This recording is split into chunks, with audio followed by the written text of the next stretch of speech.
Entre enjeux et défis, une succession d'événements. Une halte sur un fait, une actualité. L'événement qui aura marqué la semaine. L'événement du Sahel. Un rendez-vous hebdomadaire destiné à décortiquer, analyser et commenter l'actualité phare du Sahel. Présenté par Zine Chafaoui.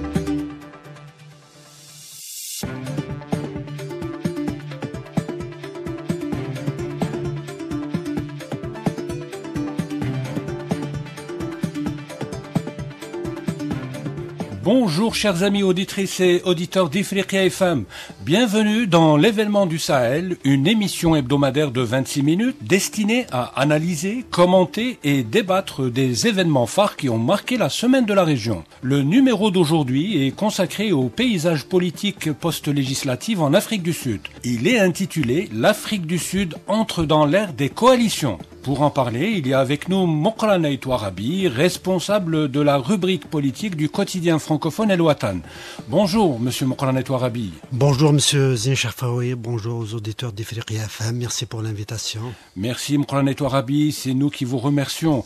Souvenons-nous, monsieur Mokrana Touarabi, le mercredi 29 mai 2024, près de 28 millions d'électeurs sud-africains étaient appelés aux urnes pour élire des représentants au Parlement national et provinciaux.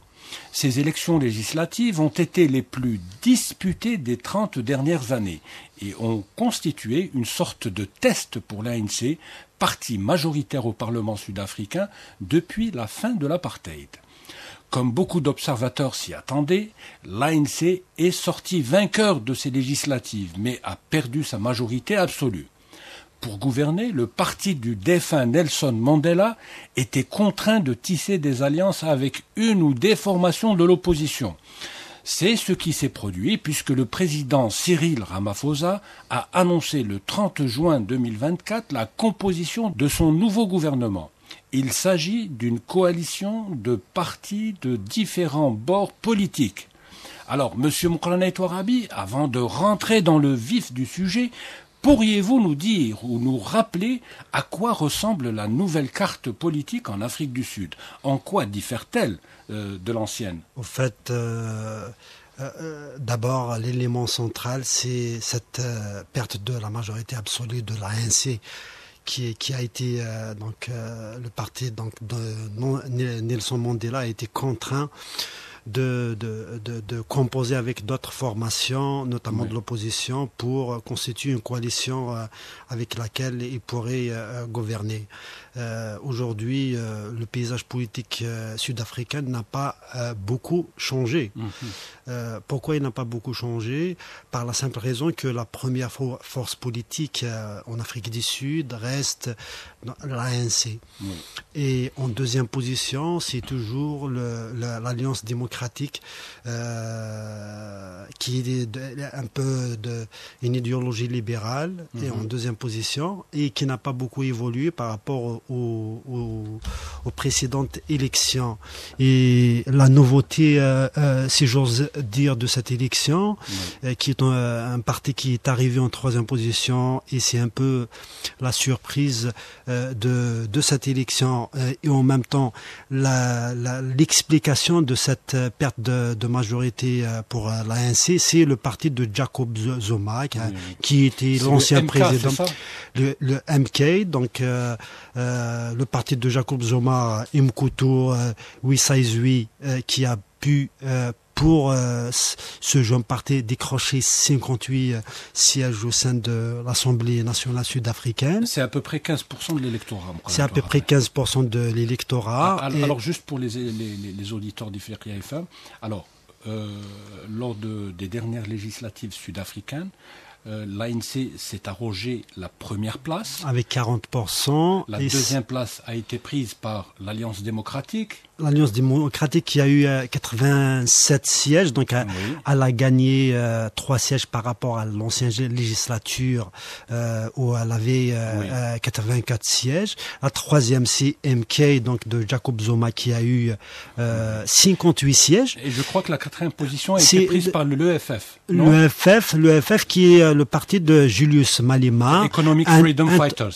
Tout à fait, qui est un transfuge de l'ANC, qui a créé ce parti après avoir été exclu de l'ANC en 2012 et qui a fait son bon nombre de chemin. Aujourd'hui, il est un peu en position de stagnation. Il n'a pas évolué lors de cette élection. Il a perdu quelques points lors de l'élection précédente. Mais quand même, il reste aujourd'hui la quatrième force politique en Afrique du Sud avec 39 sièges. Il en a perdu 5 par rapport à 2019, mais il demeure la quatrième force politique, suivie par l'EFP, donc qui est le parti de Dinkata. Donc c'est parti Zoulou nationaliste sud-africain qui est dirigé par Velen Kosini Hlabissa, qui fait partie justement des partis de la coalition actuelle. Il dispose de 17 sièges au sein de cette assemblée. Vous avez aussi d'autres partis comme des phénomènes nouveaux, récents, qui ont été créés comme l'Alliance patriotique de Gayton Mackenzie, qui a pu décrocher 9 sièges, qui est en 6e position au sein de cette assemblée, qui fait partie de l'alliance avec l'ANC.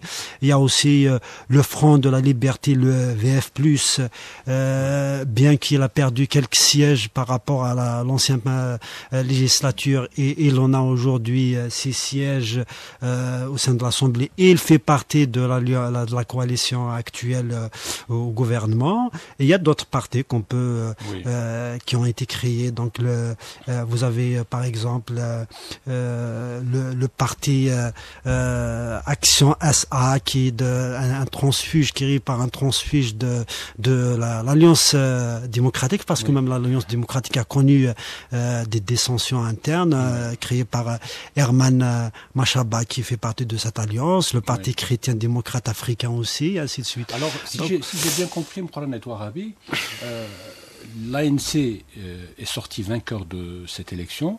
Il a néanmoins essuyé une défaite parce qu'il a perdu sa majorité au Parlement sud-africain. Mais néanmoins, cette défaite, cette perte de majorité s'explique non pas par un recul au niveau de l'électorat, mais parce que l'ANC a aussi vécu des dissensions internes qui ont amené un certain nombre de ses membres à quitter ses rangs. Oui, notamment... C'est le cas de Jacob Zuma. Le cas de Jacob Zuma, c'est le cas récent. Il y a eu Julius Malema en 2012, il y a eu d'autres en 2004. Au fait, l'ANC a commencé à perdre de sa superbe. Je peux dire depuis le deuxième mandat de Thabo Mbeki. Donc en 2004, déjà, par rapport à l'élection d'avant, il a perdu, il a commencé déjà, il y a une courbe descendante.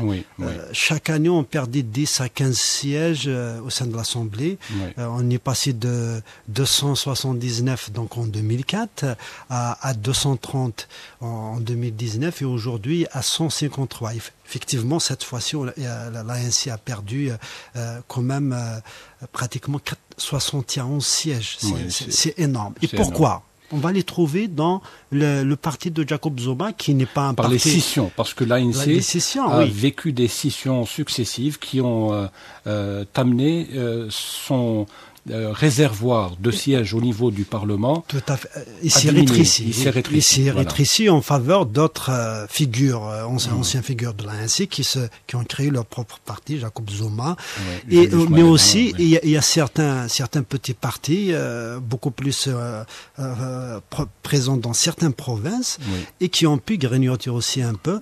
Mais le gros, ça reste MK et aussi le Parti des combattants pour la liberté économique de Julius Malema, l'UFF. Et je pense Jacob Zuma qui a fait le plein, donc son parti MK a fait le plein dans Zulu, KwaZulu-Natal, c'est la région, c'est le fief, c'est de l'ANC, le fief traditionnel de l'ANC.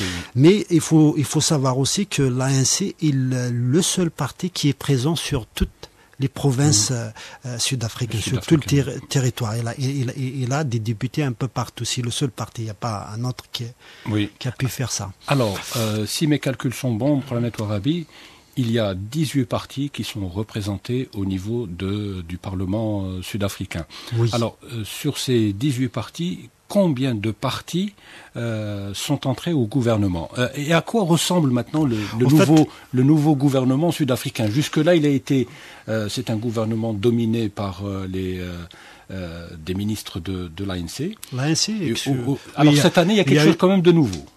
Il y a eu quelque chose de nouveau, c'est l'entrée au gouvernement de l'Alliance démocratique, le principal parti de l'opposition, donc qui a pu s'entendre avec l'ANC sur un accord qui a été négocié durement pendant 2 semaines. Ils ont pu trouver un terrain d'entente avec 9 autres partis politiques de différentes tailles. Les 2 partis qui ont rejeté toute coalition avec l'ANC, c'est le parti de Jacob Zuma. À un moment donné, je crois qu'un accord avait été trouvé, non? Avec Jacob Zuma. La condition du parti de Zuma pour participer au gouvernement... C'était la démission de Cyril Ramaphosa, qui a été rejetée. Oui. Et l'autre parti de Julius Malema, il voulait prendre la présidence du Parlement et le ministère des Finances, entre autres, pour un parti qui stagne, qui n'évolue pas, qui n'a pas pu évoluer depuis au moins 2 législatures. C'est trop demandé pour l'ANC. Donc, en même temps, il est difficile de trouver un compromis sur le programme parce que l'EFF, par exemple, c'est un programme d'extrême gauche, nationaliste, panafricaniste d'une manière très radicale un peu. Et son programme économique, il est difficile à mettre en œuvre. Et comme il est dans une position de refus de tout compromis sur certains points, il était bien clair. En même temps, il voulait pas siéger avec la DIA, donc l'Alliance démocratique. L'ANC est revenu à ses principes, à ses valeurs traditionnelles, qui sont qui renvoient à cette nation arc-en-ciel qui est l'Afrique du Sud, cette capacité à composer avec les différentes forces politiques de toutes les couleurs. Mandela en plein essor, au summum de sa popularité. Il a été élu en 94, il a fait un seul mandat avec une écrasante majorité. Il a quand même composé avec le parti de l'époque qui était le parti de Frédéric de Klerk et qui l'a nommé lui-même comme vice-président. Effectivement. Aujourd'hui, on assiste aussi à la même chose avec... il faut dire que l'ANC, cette fois, n'a pas tellement le choix non plus. N'a pas tellement le choix, je suis d'accord. Il fallait composer aussi. Il fallait composer, donc voilà, ils ont pu... Il y a 6 quand même portefeuilles ministériels qui ont été... Justement, Mokhranna Touarabi, alors sur les 18 formations politiques présentes au niveau du Parlement sud-africain, alors si mes données sont bonnes, il y a quand même une bonne dizaine de partis politiques qui sont représentés au nouveau gouvernement sud-africain. C'est quand même un gouvernement de coalition. De large coalition. De large coalition, oui. Parce que 10 partis sur 18, c'est quand même important. C'est quand même important. Tu enlèves les 2 partis MK et le FF, le reste qui n'était pas et tout, ils ont un maximum un siège au sein de l'Assemblée, ils passent pas trop. Mais dites-moi si je me trompe, Mokhranna Touarabi, malgré que l'ANC a été contraint de mettre en place un gouvernement de coalition, on se rend compte aussi, lorsque l'on analyse les portefeuilles accordés, on se rend compte que l'ANC n'a pas perdu beaucoup de Pas du tout. Ils se sont arrogés quand même 60% des sièges et les portefeuilles les plus importants. Les portefeuilles les plus importants. Oui, effectivement, ils ont eu quand même 40% au sein de l'Assemblée, mais et 60% au sein du gouvernement. C'est pour ça que je disais que l'ANC, bien qu'elle a perdu sa majorité absolue, elle reste quand même la principale force politique. En même temps, c'est le maître des horloges, c'est le maître à bord. Pourquoi ? Parce que les autres formations de l'opposition n'évoluent pas. Ils ont atteint un certain plafond de verre depuis un moment, et donc elles sont aussi contraintes d'aller vers des coalitions pour intégrer le gouvernement, parce que ça fait des années qu'ils essayent d'accéder, de prendre le pouvoir, et n'ont pas pu. Et donc c'est l'occasion de composer avec l'ANC pour essayer de mettre en œuvre certains points de leur programme politique, certaines réformes. Et on voit par exemple donc l'Alliance démocratique qui a obtenu 6 portefeuilles ministériels, dont le chef de l'Alliance, qui est le John Steenhuisen, il est ministre de l'Agriculture. Alors on a un nouveau gouvernement de coalition qui compte quand même 32 portefeuilles. 32 portefeuilles, 20 reviennent à l'ANC, 12 reviennent à la coalition, aux autres formations politiques.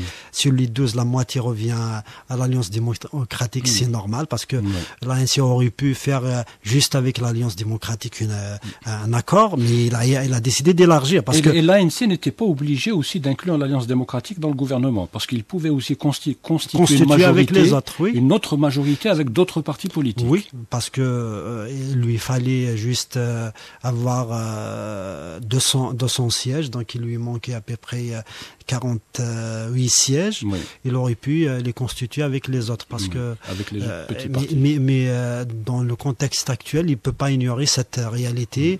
Donc il lui fallait un parti d'opposition important qui pèse quand même, pour mener à bien cette coalition gouvernementale, pour avoir moins de résistance au sein de l'Assemblée nationale, sachant que il y a déjà 2 forces de l'opposition qui sont MK et les FF de Julius Malema.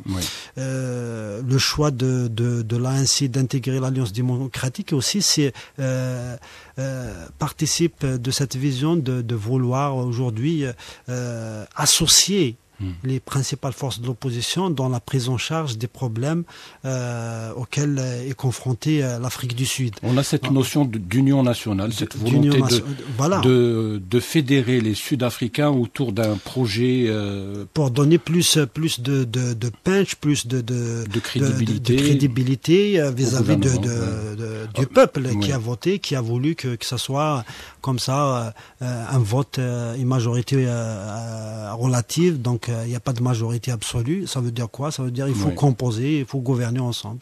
Mais Moukran Touarabi, est-ce que vous pouvez nous dire quels sont les portefeuilles accordés par l'ANC ou par Cyril Ramaphosa à l'Alliance démocratique? Vous avez par exemple la communication, donc l'écologie et l'environnement. Vous avez aussi l'agriculture. C'est carrément John Steenhuisen qui est ministre de l'Agriculture. Vous avez l'intérieur. Voilà globalement les portefeuilles qui ont été accordés à l'Alliance démocratique, et l'ANC garde quand même les postes régaliens comme les affaires étrangères, comme la police par exemple, la sécurité, les finances. Je crois que le ministère des Finances a été donné à l'Alliance démocratique.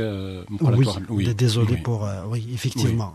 C'est le seul poste régalien qui a été donné à l'Alliance démocratique. C'est quand même un poste important. Important dans le contexte actuel.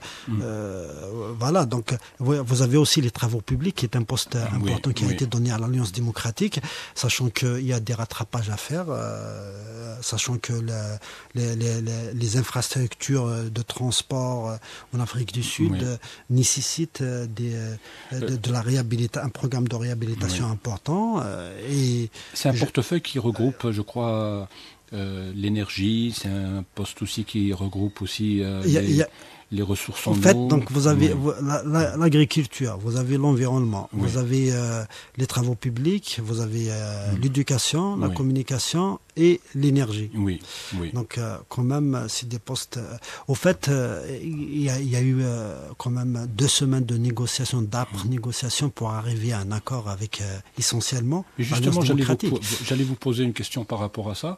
Est-ce que le compromis a été difficile ou facile à trouver? Il a été difficile. difficile parce que l'Alliance démocratique voulait plus. Oui. À un certain moment, d'ailleurs, certains cadres de l'ANC Oui. ont dénoncé la voracité de l'Alliance démocratique. Ils leur ont dit, mais écoutez, soyez un peu raisonnable. Mais finalement, alors l'Afrique du Sud le compromis a été trouvé. Est resté presque un mois à son gouvernement.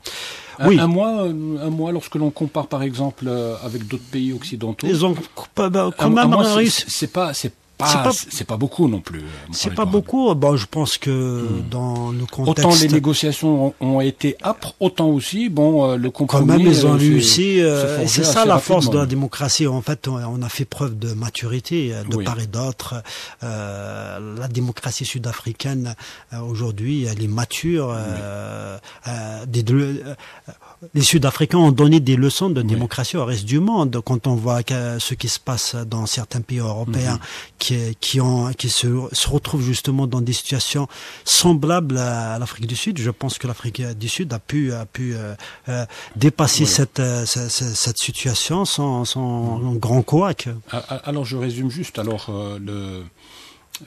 l'Alliance démocratique a pu prendre les commandes du ministère de l'Agriculture, qui a été amputé de l'épineux dossier de la réforme agraire. On sait très bien que parce qu'il y a un dossier sensible et litigieux en quelque sorte. Alors, les visions différentes avec l'ANC. Alors le parti dirigera aussi le puissant ministère de l'Intérieur. Oui. Mais la police reste... qui est chargé du dossier de l'immigration. Oui, mais la police reste entre les mains de l'ANC. De l'ANC. Alors, vous avez aussi l'éducation. L'éducation, qui passe entre les mains de l'Alliance démocratique. Vous avez l'environnement, les travaux publics, la communication, l'Alliance démocratique, mais aussi le pied dans la porte de très influents ministères des Finances, de l'électricité, de l'énergie, et il a aussi certains secrétariats adjoints. Tout à fait. C'est quand même une moisson assez... une moisson assez importante. Donc, c'est un partage de pouvoir en quelque sorte. C'était le prix à payer pour avoir cette coalition. Et donc, on parle de gouvernement d'union nationale, de coalition élargie, mais globalement, l'ANC a pu avoir cette majorité qui va lui permettre de continuer à gouverner en composant avec la principale force de l'opposition.